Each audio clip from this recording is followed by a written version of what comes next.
For adults between the ages of 40 and 70, the primary drivers of mortality are lung cancer and cardiovascular disease. Altering the long-term survival trajectories for these conditions relies on catching them early, often before the first symptoms appear.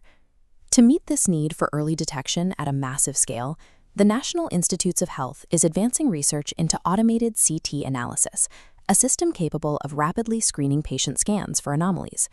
This diagram illustrates the system's headline diagnostic precision. It operates with a 95% sensitivity rate. It also features a 92% specificity rate. Specificity is the statistical probability that the system will correctly identify and clear a healthy patient. In a purely statistical vacuum, these numbers represent the exact threshold where medical AI moves from a research project to a viable clinical tool. However, an isolated, heavily controlled laboratory is very different from the physical reality of a functioning hospital floor. High algorithmic accuracy on a spreadsheet does not guarantee that doctors will actually adopt the technology in a clinical setting. The actual hurdles to deployment are managing the remaining margins of error, justifying the financial costs, and overhauling existing clinical workflows. Achieving diagnostic precision in a controlled environment is a solved problem. The current challenge lies in maintaining that performance across diverse hospital systems and existing clinical workflows. This theoretical evaluation cohort of 100 high-risk patients translates abstract percentages into human impact.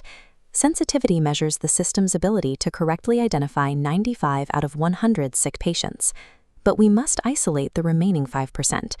These are the false negatives. A false negative creates a severe operational danger. A patient with progressing lung cancer is medically cleared and sent home.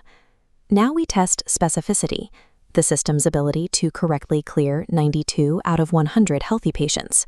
That leaves an 8% margin of error. These are the false positives. At a national scale, an 8% false positive rate triggers thousands of unnecessary, invasive biopsies. These false alarms drain hospital resources, consuming physician hours and bottlenecking pathology departments working to verify the AI's mistakes. For the 40 to 70 demographic, an unneeded biopsy takes a physical toll and often results in weeks of acute psychological stress.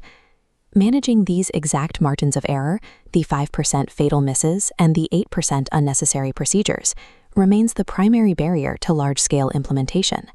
To safely implement the software, it must pass a test of external validity. This measures whether the results hold true in real-world settings outside of the initial study parameters. AI models often train perfectly on one hospital's data, but fail when exposed to different demographics or older scanner hardware. The NIH countered this by designing a study architecture that accounts for different patient populations and imaging tools. This map illustrates their approach. The study aggregates patient data from dense, heterogeneous urban medical centers. Simultaneously, it pulls data from sparse, decentralized suburban healthcare facilities. Combining these distinct datasets ensures the algorithm accounts for a wide variety of patient backgrounds and physical anatomies. The testing show that the 95% sensitivity and 92% specificity metrics hold steady, regardless of the data's geographic origin. This consistency suggests the algorithm is a robust diagnostic tool, ready for application across different regions. Achieving external validity proves the software is reliable. This shifts the challenge from engineering to the logistics of local hospital deployment. Transitioning from a validated algorithm to a physical radiology department requires navigating rigid operational constraints. The first major hurdle, shown on the left of this graphic, is CapEx, or capital expenditure, the initial funds required to acquire physical assets. Implementing this technology demands upfront costs to purchase AI CT composite systems and upgrade IT infrastructure to handle massive data loads. Hospital administrators weigh these costs against the long-term savings generated by catching cancers in their early stages when treatment is less expensive. The second logistical hurdle is workflow optimization. Adding a diagnostic AI into a hospital pipeline disrupts the established standard operating procedures of human radiologists.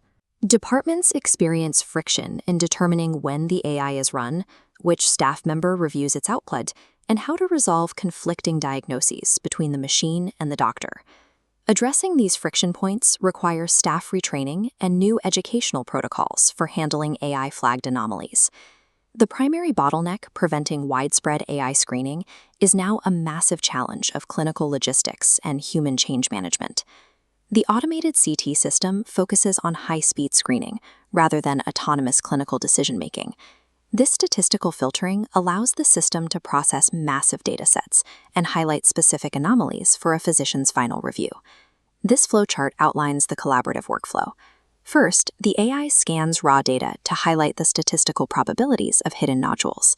In the second half of the workflow, the human radiologist reviews the AI's flags, applying clinical context to make the final diagnostic judgment. This hybrid model relies on trust and clear communication between the software developers and the medical staff using the tools. As workflow protocols mature, early adopter hospitals are already absorbing the initial costs and beginning deployment of these systems. Current trends suggest a steady expansion of these hybrid diagnostic networks across the country. The primary beneficiaries of this shift are adults in the 40 to 70 demographic, who will have access to a more proactive standard of care. Addressing the logistical friction of cost and workflow enables these algorithms to move beyond research papers and into the daily operations of clinics nationwide.